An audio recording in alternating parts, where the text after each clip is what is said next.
Զորավարն ըժդե է։ Նա ձեր ինչն է։ Իմ ամուսինն է։ Սիրելիս։ Դու ոչ մի տեղ էլ չես գալիս։ Դու մնա ունեցիր մեր զավակին։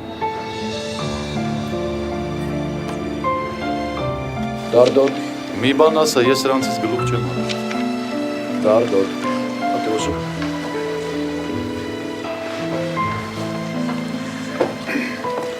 Հես դարձել, սպարապել։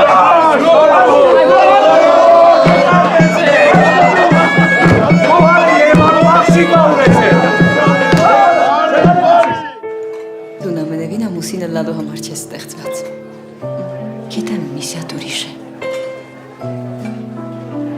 Մնա ինչպես որ կաս հոգիս։ Թեատրոնը շարքերում զտարինության պահպանումը, կարճ ասած, ֆաշիզմ։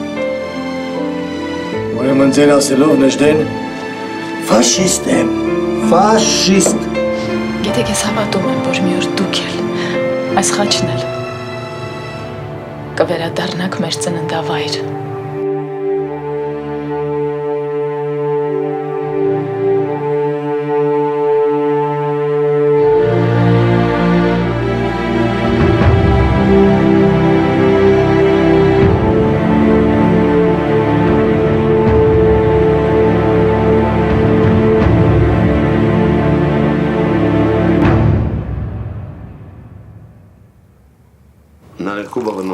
Բայց ասա ինչ լավ արեցի, որ չալարեցի ու Ռոդոպիից վեր կացա, հասա Սոֆիա։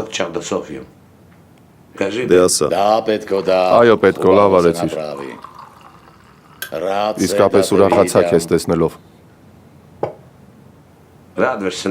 Ուրախացար, հա։ Էպիմե։ Ես անկեղծորեն չեմ հասկանում։ Ես մռայլ, անմարդամոտ, ծանր անձնավորության հետ։ Ոնց եք յոլա գնում։ Ախր սա կրակելուց ու հրամաններ տալուց են կողմ, այդպես էլ բան չսովորեց կյանքում։ Երևի ինչ-որտեղ իրավացի եք պետքո, սակայն ով էլ Գարեգինի ապրած կյանքով ապրեր, երևի նույնպիսին կլիներ։ Լսիր, կնոջը լսիր։ Բոլորս էլ կռվող ենք եղել։ Բայց դու Գարեգին, ինչ-որ շատ սրտիդ մոտ ես ընդունում այդ ամենը։ Ջահել էինք, մատղաշ, արյուններս եռում էր, ակադեմիայից մի քանի ժամ ազատ էինք լինում, վազում էինք աղջիկների մոտ, խմում էինք, իրար մռութ էինք ջարդում, բոլոր ջահելների պես։ Սա իսկի տեղից չէ շարժվում։ Նստած ամբողջ ազատ ժամանակը կարդում էր։ Գլուխն ուզում էր դարձնել ճեմարան։ Ոչ մի անգամ մեզ հետ չէր գալիս ոչ պանդոկ, ոչ գիշերային արկածների։ Փոխարենը գալիս էր ինձ մոտ։ Էլ ինչի պիտի վազեր ուրիշ աղջիկների մոտ, երբ ես կայի։ Ոնց։ Մի րոպե։ Այսինքն դուք իրար են ժամանակից ծանոթ էիք։ Ես ճիշտ լսեցի։ Այո, մենք Գարեգինի հետ ծանոթ էինք դեռ նրա ակադեմիայի տարիներից եւ շատ մոտիկից։ Ստոր սատանա։ Ահա որ համեղ էր ամեն ինչ։ Անուշ լինի, էլի համեցեք։ Այս անգամ Նախիջևանի կրծք սարքեմ։ Գարեգինն է սովորեցրել։ Մի տես է։ Դու մի ասա, Սուսուփուս ընկերս այդ տեսակ տաղանդներ էլ ունի։ Սա միշտ էլ միայնակ գայլ էր։ Փառք Աստծո, էլ միայնակ չեմ։ Բայց գայլային սովորություններս իհարկե դեռ կան։ Անկեղծ ասած, մի քիչ շտապում եմ, էլի գործեր ունեմ, կներեք։ Գիրքս։ Այստեղ է։ Պետք է։ Իսկ դուք հայերեն կամ գերմաներեն գիտեք։ Հայերեն կամ գերմաներեն, բայց ես հո կարդալու համար չեմ վերցնում։ Ես տանում եմ Ռոդոպիում գլուխ գովեմ։ Ասեմ, տեսեք վաղեմի ինկերս ինչ գիտուն մարդ է։ Գրքեր է գրում։ Ստորագրեց։ Լավագույն ընկերոջ համար։ Գեներալ։ Շնորհակալ եմ։ Կներեք տվածս նեղության համար։ Հին բարեկամից դժվար է բաժանվելը։ Ուրախ էի ձեզ տեսնելու համար։ Հաջողություն։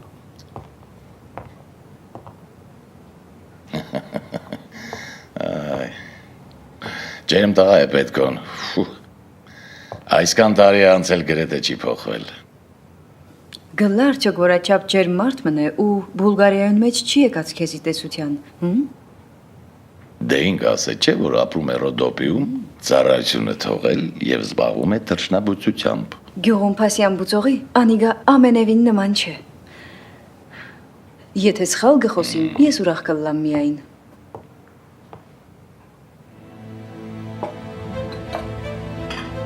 Դե լավ, հա, դու էլ չափազանցում ես ամեն ինչ էփի մե։ Ամեն ինչ լավ է։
Guten Abend.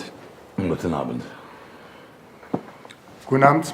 Guten Abend։ Պարոն գեներալ, գիրքը տպավորություն գործեց, չեմ թաքցնում։ Այն էլ Աբվերի ղեկավարության բարձրագույն օղակներում։ Ընդհուպ մինչև ծովակալ կանարիսը։ Միգուցե հայերն իսկապես սեմիտական ծագում չունեն, այլ հանդիսանում են իսկական արիացիներ, ինչը հաջողությամբ ապացուցում եք դուք։ Բայց ինչ երաշխիք կա, որ Արևմտյան Հայաստանի ազատագրման գաղափարը ընդամենը մեկ, թեկուզ եւ շատ հայրենասեր մարդու նախաձեռնությունը չէ։ Դուք կարծում եք ձեր հետևից կգնան։ Միթե հայերը չեն հոգնել պատերազմելուց։ Ինչպես կարելի է հոգնել կռվից, որը վարում ես հանուն կորսված հայրենիքի, Հերդելիուս։ Այն էլ ասեմ, որ ինձ բանակ պետք չէ։ Ես միշտ հաղթել եմ մի բուռ նվիրալների ուժերով։ Դա ես կարողանում եմ։ Ի տարբերություն Նուրի Փաշայի։ Եկեք հանգիստ թողնենք Նուրի Փաշային, նա ընդամենը թուրք է։ Ենթադրենք, որ դուք իսկապես կիսաստված եք եւ ի վիճակի եք Թուրքիայի կեսը գրավել մահապարտների ջոկատի օգնությամբ։ Սակայն այդ դեպքում դրամաբանական հարց է ծագում։ Ձեր ինչին է պետք Գերմանիայի օգնությունը։ Հեր ֆոն Կրամեր։ Ապագա մեծն Հայաստանին պետք է ուժեղ դաշնակից։ Այդպիսին կարող է դառնալ հենց Գերմանիան։ Ոչ ոքի համար գաղտնիք չէ, որ կանցլեր Հիտլերը հեռու գնացող ծրագրեր ունի կապված Եվրոպայի հետ։ Առայժմ ինձ հարկավոր է ընդամենը վարժանքների կենտրոն իմ մարտիկների համար, նաև ժամանակակից զենք, զինամթերք եւ այլն։ Իսկ ձեր մտքով չի անցել, որ Գերմանիայի համար կարող է մեկ լինել, թե ինչ գույնի դրոշ է ծածանվում Արարատի վրա։ Թուրքական, թե հայկական։ Ձեր մտքով չի անցել։ Իսկ ձեր մտքով չի անցել, Հերդելիուս։ Որ դժվար կլինի հանդիսանալ դաշնակիցը մի երկրի, որում ընթանում է անվերջանալի պարտիզանական պատերազմ։ Հասկացեք, Դրանք ոչ թե թուրքական հողեր են, այլ արևմտյան Հայաստանն են։ Էլ ավելի ճիշտ, վաղեմի պատմական Հայաստանը։ Ոչ մի ժողովուրդ երբևէ չի ների իր հանդեպ իրականացրած դաժան ցեղասպանությունը, որքան էլ ժամանակ անցնի, եւ չի հանդարտվի, մինչեւ չդառնա տերը իր պատմական Աստծո կողմից շնորհված հողերի։ Թե դուք ի պաշտոնե ստիպված եք կիսել ձեր կանցլերի կարծիքը այն մասին, որ հայերի ցեղասպանությունն այլևս ոչ ոք չի հիշում։ Ասեմ ձեզ անկեղծ, առավել քան համոզված եմ, որ դուք նույնը կառաջարկեիք Ստալինին, եթե նա տարված չլիներ քեմալիստների հետ սիրախաղով։ Իրավացի չեմ։ Չի բացառվում, Հեր ֆոն Կրամեր։ Ես զավակն եմ մի ժողովրդի, որը չափազանց երկար ու դառը տառապանքներ է կրել, որոնց արժանի չէր։ Եվ նույն անկեղծությամբ կպատասխանեմ ձեզ։ Հայաստանը վերգտնելու է իր նախկին սահմանները։ Երբ եւ ում օգնությամբ ընդամենը ժամանակի հարց է։ Մի բան որոշակի է, դուք պատվախնդիր եք, ինչպես եւ վայել է գեներալին։ Բայց հայերի արիական ծագման հարցին ես առաջվա պես որոշակի վերապահումով եմ մոտենում։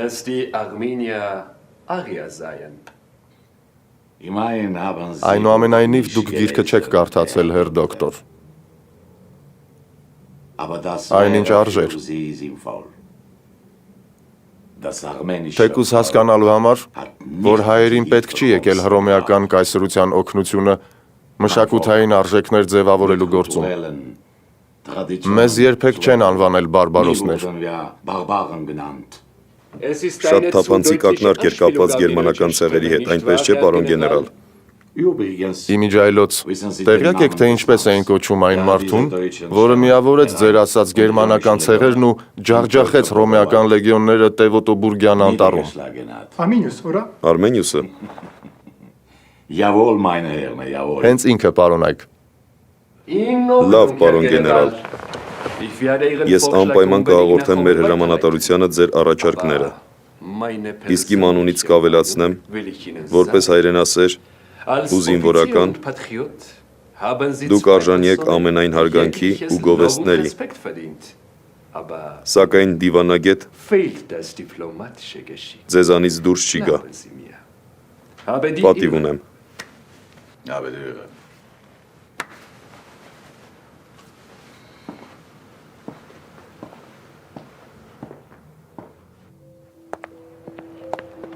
Книжка для нас, конечно, не секрет, товарищ капитан. Экземпляр у нас второй имеется. Кстати, поучительная. Можете оставить ее себе.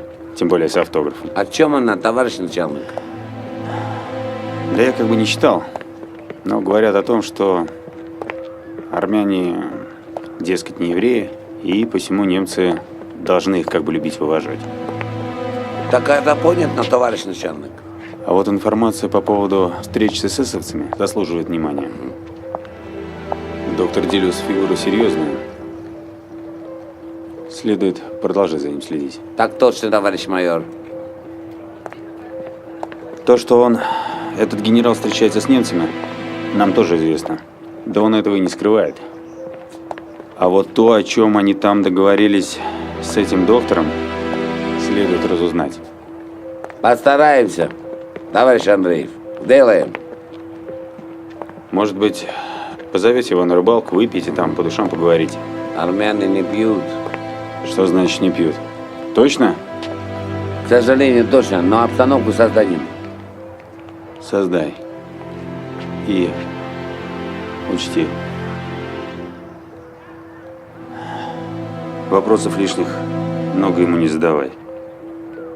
Он мужик, видимо, не глупый. С любознательными откровенничать не станет. Усек? Так точно, товарищ Андреев. Могу идти? Идите. Спасибо.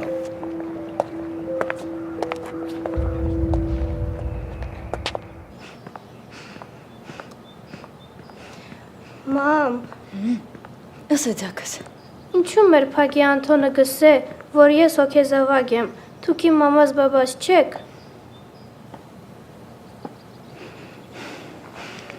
Սուտ կսե տղաս։ Ինչու սուտ կխոսի։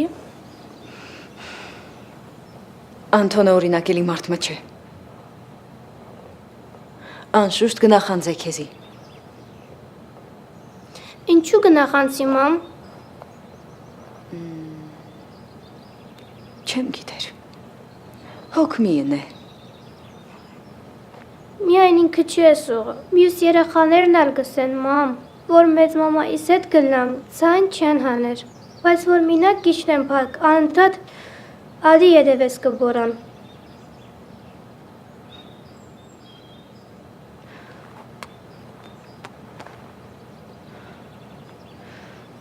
Տուն մերն ես, ծննդական էլ ունիս, ջանս, որն մեջ բարզ է, ես մաման եմ, պապան էլ պապան, կրնամ ծուցունել։ Հա մամ, կուդես դանիմ, որ փագի երեխաներում ծսնեմ, ինձի չսեն հոգեզավագես։ Կկորսունցուն ես, դուն պստիկ ես, կմեցնաս այնատենը կուտամ։ Դղակներին ասե, մայրս կբարգնա, եթե մեյ մնալ ինձի, վերցուցածս եք։ Նա ուշքին գզայրանա։ Գիծար? Երթանք հոգիս։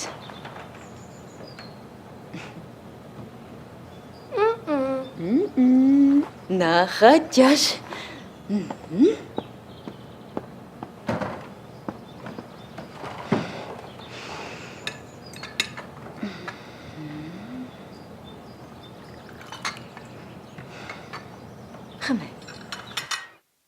Մարդ բան չի հասկանում։ Ստալինը մեռավ, երևները խառն են, իրակ տակ են փորում։ Անհանգիստ է սովետական վերնախավը, հա, Գարեգին։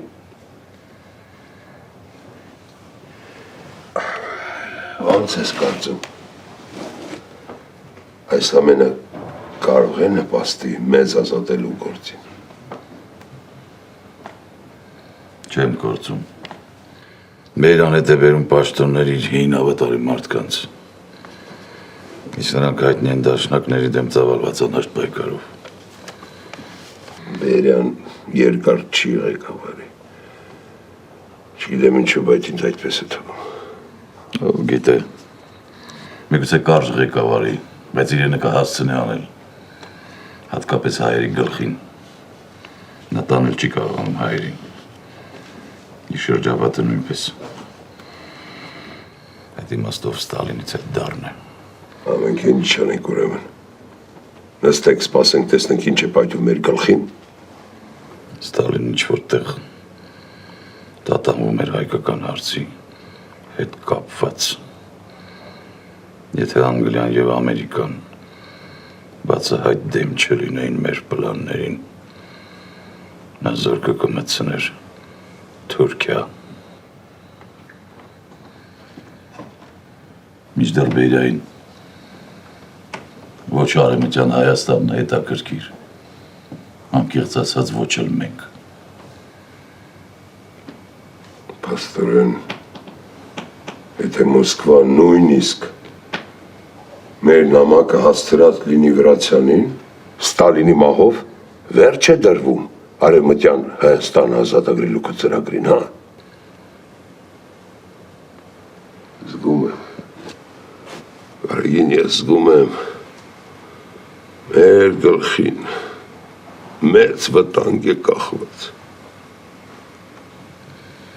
Վտանգը միշտ էլ կախված է, Հովհաննես, բայց կարևորը մենք չենք, այլ Հայաստանի վաղվա օրն է կարևոր։ Մենք անցավոր ենք, իսկ մեր հայրենիքը մնայուն։ Հատե բավական է, հասկացանք, հայրենիք, մենք ինչով կարող ենք օգնել մեր հայրենիքին այս բանտախցում նստած, մենք ինչ կարող ենք անել, մենք կործանվում ենք, հասկացի վերջապես Գարեգին, մենք դանդաղ, բայց հաստատ կործանվում ենք։ Հայաստանը միշտ էլ կա, Հայաստանը երբեք չի կործանվելու։ Եթե ոչ մենք, ապա մեր սերունդները նորից կսկսեն մեր երկիրը դարձնել հզոր և միաբան։ Լուսաբացից առաջ գիշերը միշտ ամենամութն է լինում։ Հիշեք։ Հիշեք։ Авичан прав. Снова пойдут чистки, и снова полетят головы.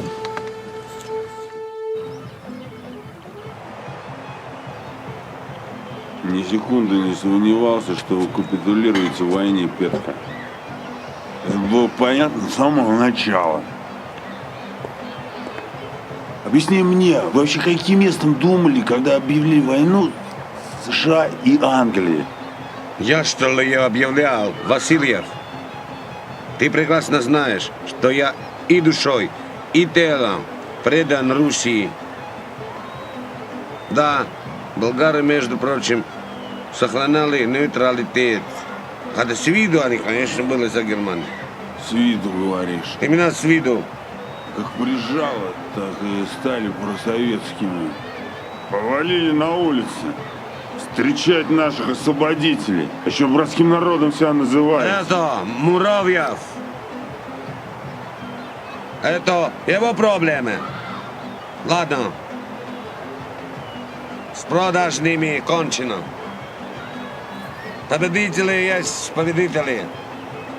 Скоро им всем будет крышка по деревам.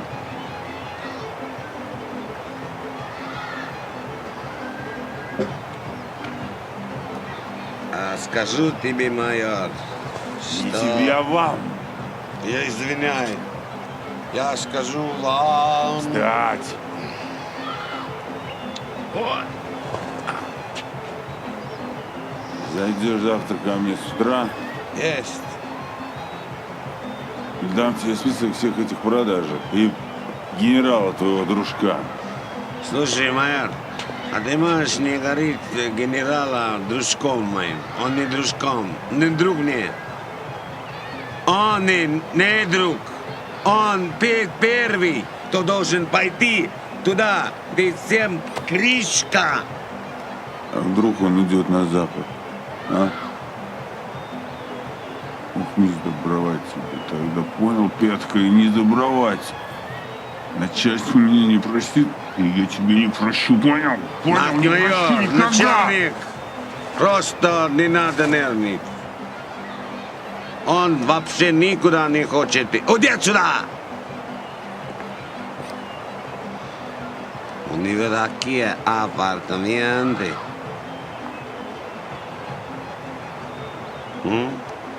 Слушай, Петка, я вот не понимаю, ты по политическим соображениям его недолюбливаешь? Или по своим этим мелкобуржуазным, бытовым? Интересно, а тебе-то какая разница, а? Успокойся, все будет как надо, за Красной Армией.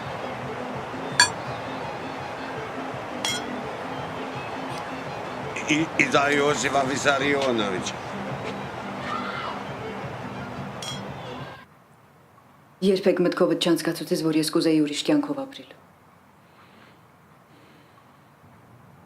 Ես իմ ինչ ճակատագիրս կընդունեմ ինչպես որ կա։ Դու նալ գիտես։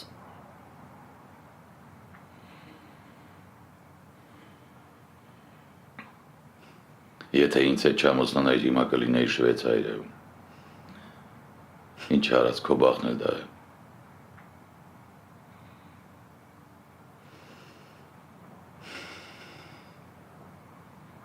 Ասե իմ բախտս։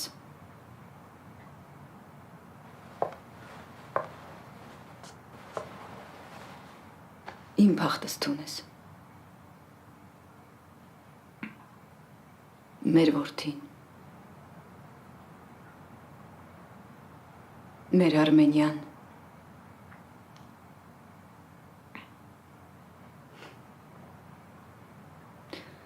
Ես ալ կրվող եմ քեզի պես, ոչ զենքով ու սրով սակայն։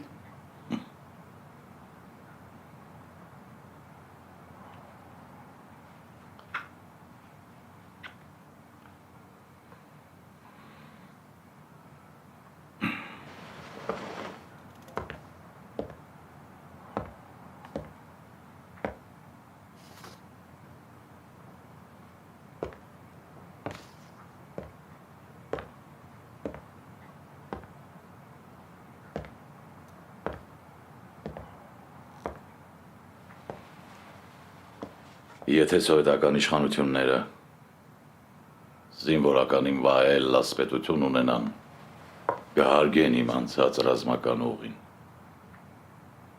Ու կհասկանան, որ միակ մարդը, միակ թեկնածուն այսօր ես եմ, որ կարող է կռվել Թուրքի դեմ։ Գսեն Ստալինը թարն ու նախանձ մարդ է, ու հայերում չի սիրեր։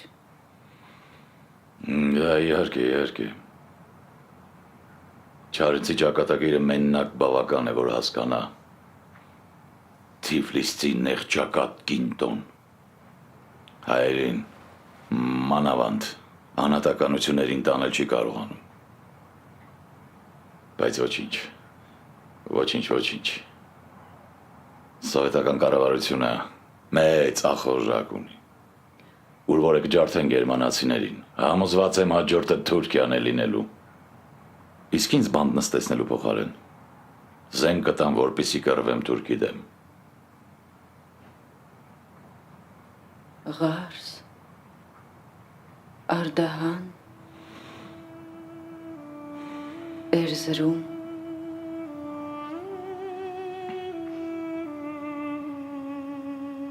երազիս մեջ տեսած եմ։ Վանաձովուն ալիքները մանուկներու պես կվազեին ու կխեղային ոտքերուս մոտ։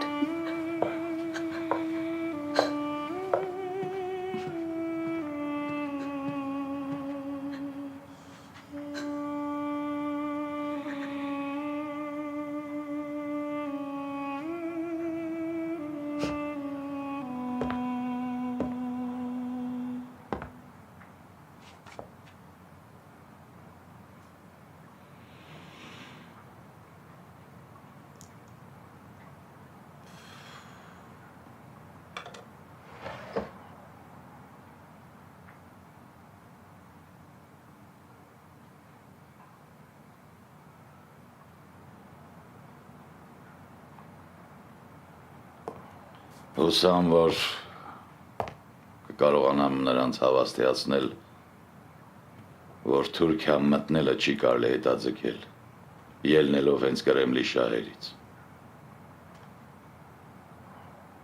Էփիմե, մեր երեխային միշտ հիշեցրու, թե ով է եղել իր հայրը։ Թող միշտ հպարտ լինի, որ իր հայրը և պապերը Նախիջևանից են, գլուխը միշտ բարձր պայի, բարձր, հպարտ, միշտ։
Դու ոնց որ թե առանձնապես զարմացած չես բարեկամս։ Ես կզարմանայի, եթե դու այստեղ չհայտնվեիր։ Իսկ իմ ձերբակալության հրամանը կա։ Փասյան բուծող։ Ամեն ինչ էլ կա։ Ներկայացրու։ Չկա կլինի, հասկացար։ Կեղտոտ գործ ես անում պետքո։ Հավելավճար պահանջի։ Խելքիդ զոր մի տուր։ Գարեկին։ Վիճակիդ մասին մտածիր։ Տարեք։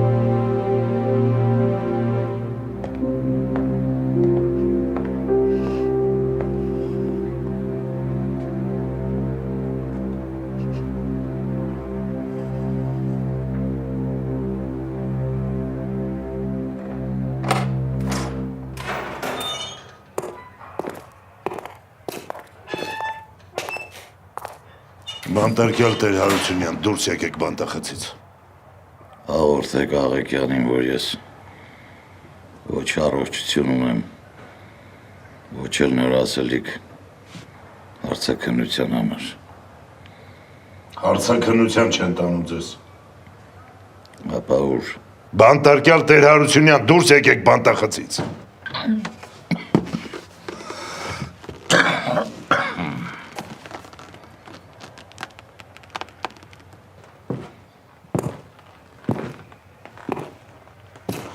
Հոսեփյան։ Լսում։ Տարեք թող հագուստը փոխի։ Եղավ։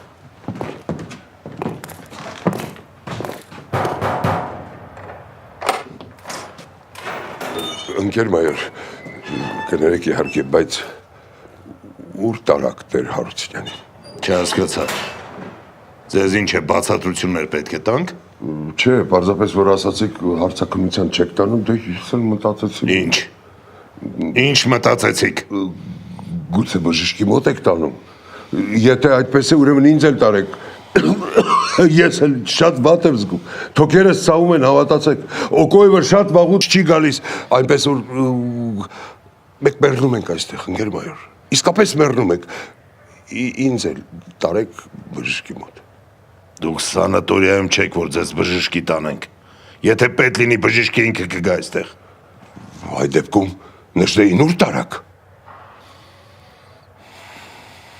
Տեր Հարությունյանը խնդրել է, որ իրեն ցույց տանք Երևանը։ Աղեկյանն էլ որոշել է կատարել նրա խնդրանքը։ Այսինքն դուք հիմա տանում եք Նժդեին Երևանը ցույց տալու։ Իսկ ես ինձ ինչու չեք տանում։ Ես ինչու արժանի չեմ, ես նրանից ինչու եմ պակաս։ Ես էլ հիվանդ եմ, գիշերները համարյա չեմ քնում, չեք հավատում հարցրեք ընկերոջս։ Դու քեզ նրան ընկեր ես համարում։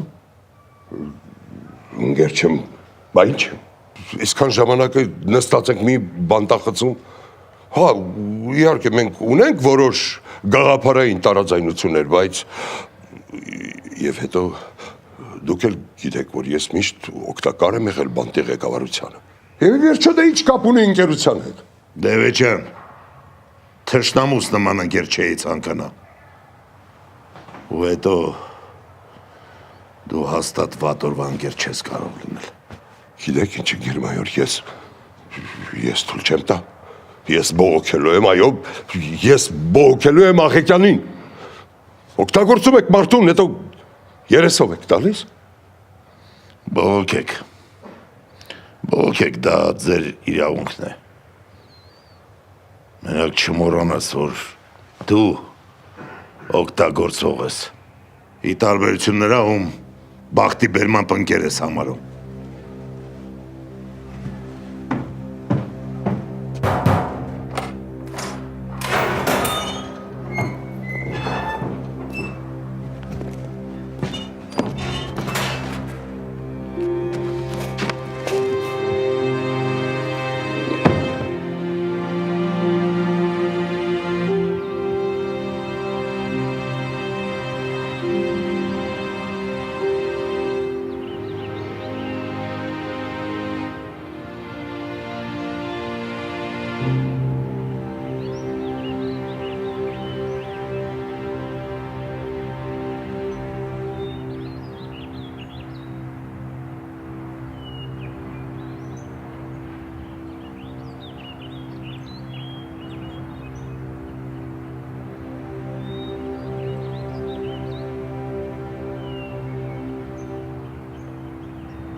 Քաղաքացի Տեր Հարությունյան, ձեզ տանում ենք զբոսանքի։ Զբոսանքի։ Ինչպես խնդրել էիք, բայց հիմա պիտի տղամարդու խոսք տակ, որ փախչելու, փորձ չեք անելու։ По всему маршруту вооруженная охрана.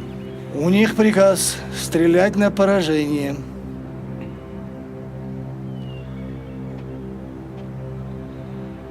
Փախչելուց ինձ մոտ մի խոսեք, գնդապետ։ Նժդեն իր կյանքում երբեք ոչ մեկի չի փախել։ Երբեք։ Ну тогда по машинам.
Այս բակում Գոհար Դադայանն է ապրում։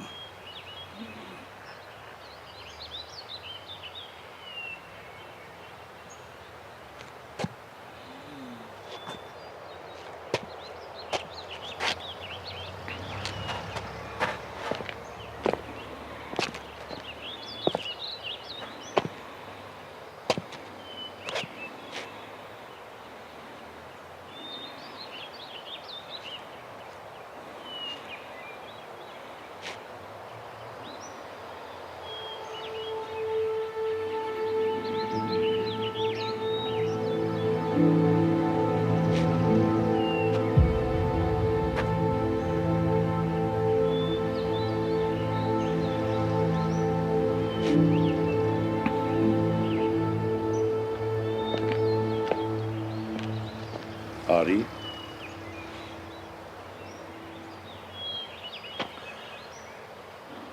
Սա Գոհար Դադայանի թորնիկն է, Լիլիայի աղջիկը։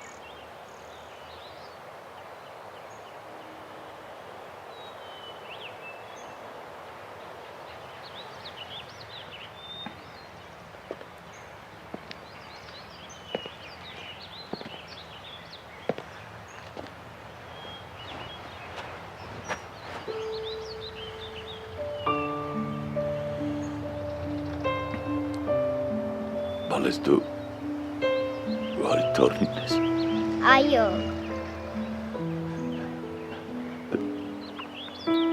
Անունդ ինչ է։ Գոհար։ Տատիդ անունն են դրել։ Այո։ Բա դու ով ես։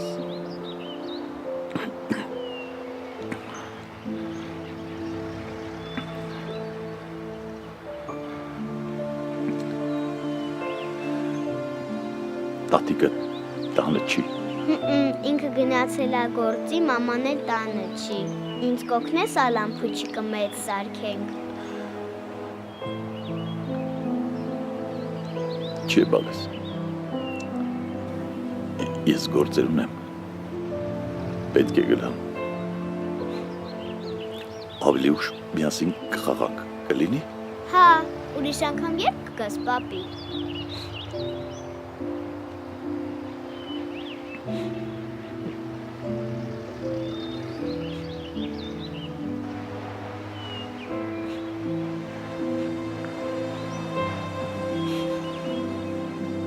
մի օր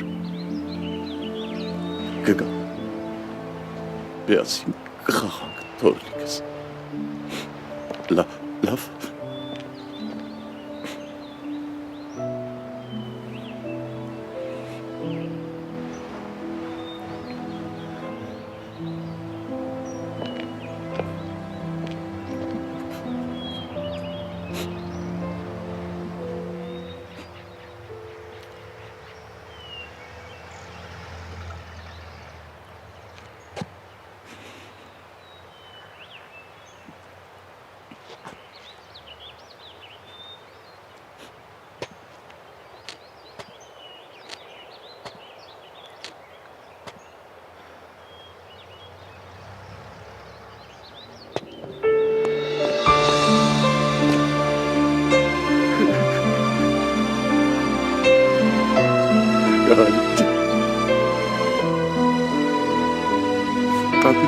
Mamãe, bicho, vocês relou maricas.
Ես կարող եմ մի կտոր հող վերցնել այստեղից։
Պայքանով քնած երջանիկներին, երիցս երանի, այն ժամ պիտի հանգչեմ և ես, երբ հայոց աշխարի երեք հսկաները, Մասիս, Նեմրուտ և Սիփան իրար ձայն տան, կանչեն ցնձագին, հեյ,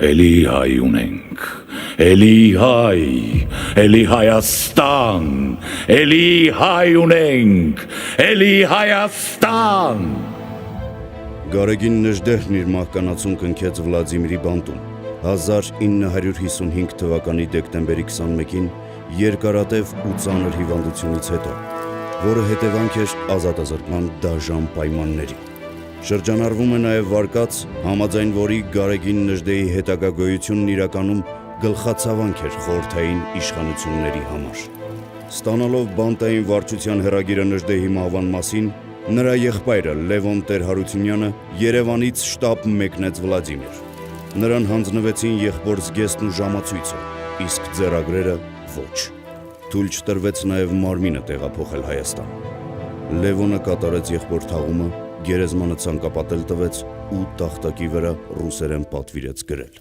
Տեր-Հարությունյան Գարեգին Եղիշի 1886-1955։ Իր մահից տասնամյակներ անց միայն 1992 թվականի մարտի 30-ին Նժդեհը Հայաստանի Հանրապետության դատախազության կողմից արդարացվեց, ինչի կարիքն անշուշտ երբևէ չուներ։ Նժդեհի ձերբակալությունից հետո 1945 թվականի գարնանը նրա ընտանիքի անդամները Սոֆիայից աքսորվեցին Բուլղարիայի Պավլիկենի քաղաքը։ Առաջինը մահացավ Էփիմեի մայրը, ապա 1958-ին նաև Էփիմեն ծայրահեղ աղքատության մեջ։ Նրանց որդին փոքրիկ Սուքիաս Վրեժը մնաց բառացիորեն անտեր, չունենալով ոչ տանիք, ոչ էլ հնարավորություն ուսումը շարունակելու, բայց նա իր ողջ կյանքի ընթացքում հպարտորեն կրում էր իր անցանկալի հայրանունը։ Նա մահացավ Բուլղարիայում 1997 թվականին։